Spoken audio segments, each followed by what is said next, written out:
Eu cumprimento a todos com a doce e gloriosa paz do nosso Senhor Jesus Cristo. Continuamos a nossa leitura, o nosso estudo, a nossa meditação aqui no capítulo 34 de Deuteronômio. Vem comigo. Então, vindo Moisés das planícies de Moabe, subiu ao monte Nebo, ao topo de Pisga, em frente de Jericó. Dali, ao alto, o Senhor Deus lhe mostrou toda a terra de Canaã, de Gileade até a cidade de Dan, no norte, e toda a região de Naphtali, o território de Efraim, Manassés, toda a terra de Judá até o mar do oeste, o Mediterrâneo. O Neguebe, as terras do sul, e toda a região que vai do vale de Jericó, a cidade das palmeiras até Zoar.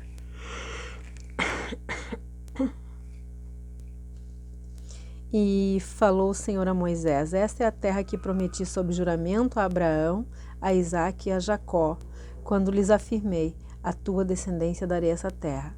Portanto, eis que eu te faço vê-la com os teus próprios olhos, contudo, não atravessarás o rio, não poderás adentrá-la.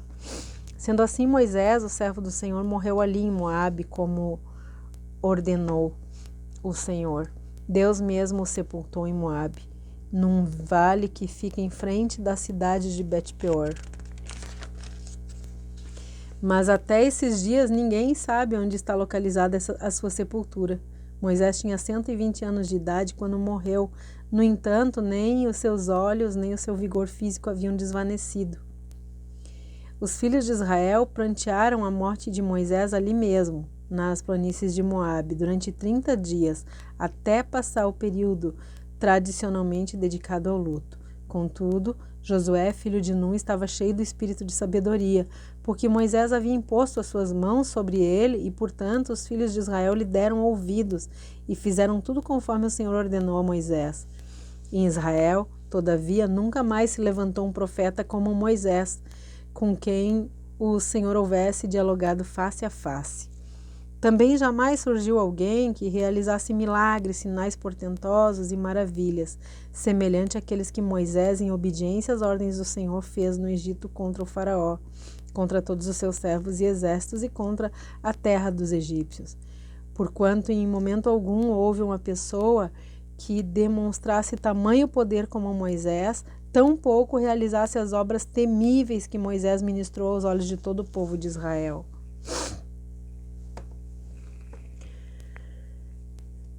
Queridos, nós chegamos ao final desse livro.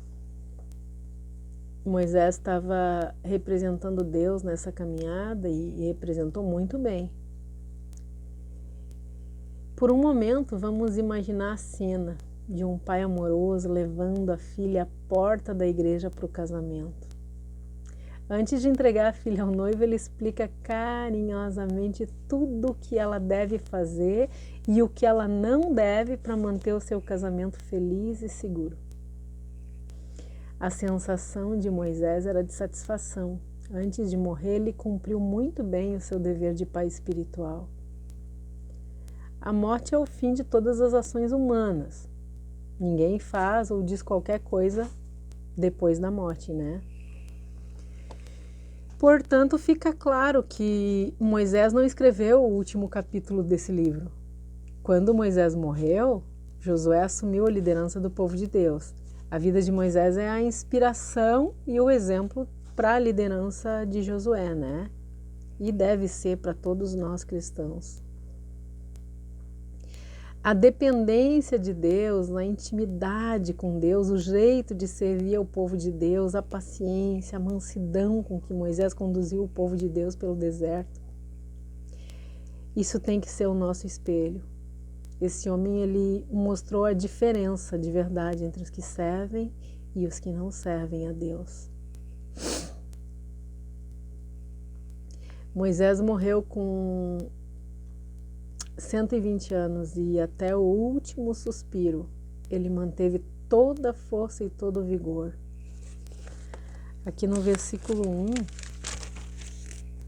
ele subiu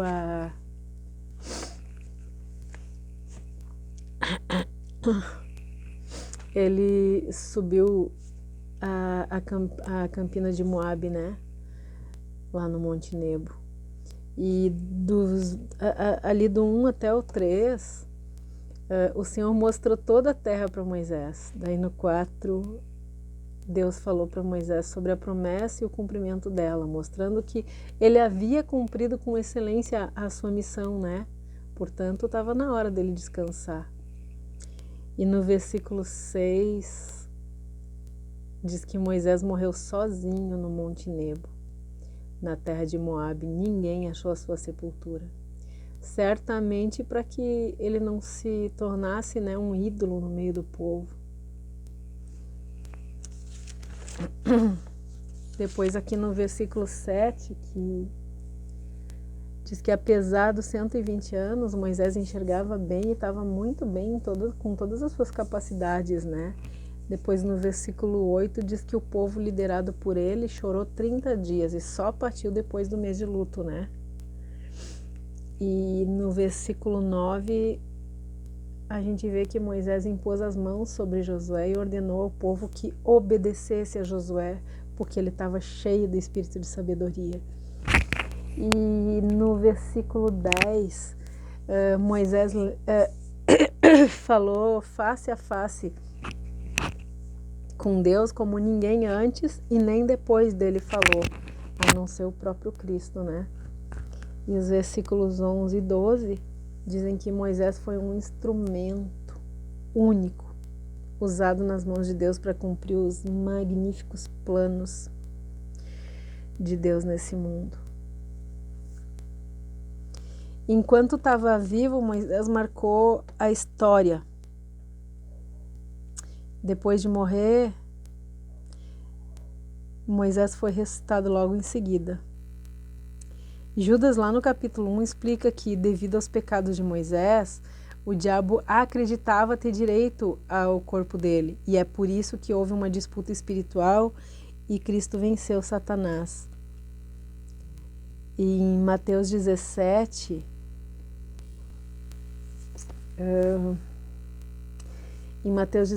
conta que em torno de 3.500 anos depois apareceu para Cristo, um pouco antes da sua morte, né, na companhia de Elias, lembram? Que foi levado ao céu sem ver a morte. Esse capítulo nos ensina que quem serve a Deus de verdade experimenta a morte do corpo, mas vai ressuscitar e vai continuar servindo a Deus no céu. Mas é para quem realmente serve a Deus de verdade. Você tem essa certeza de que quando você fechar os olhos aqui, você vai encontrar com o seu Salvador?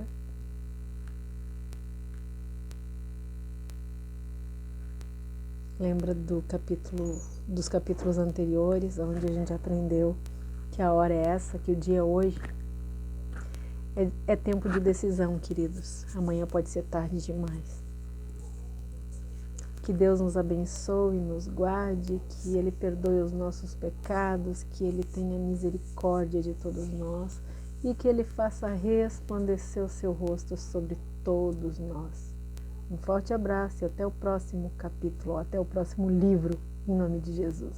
Amém.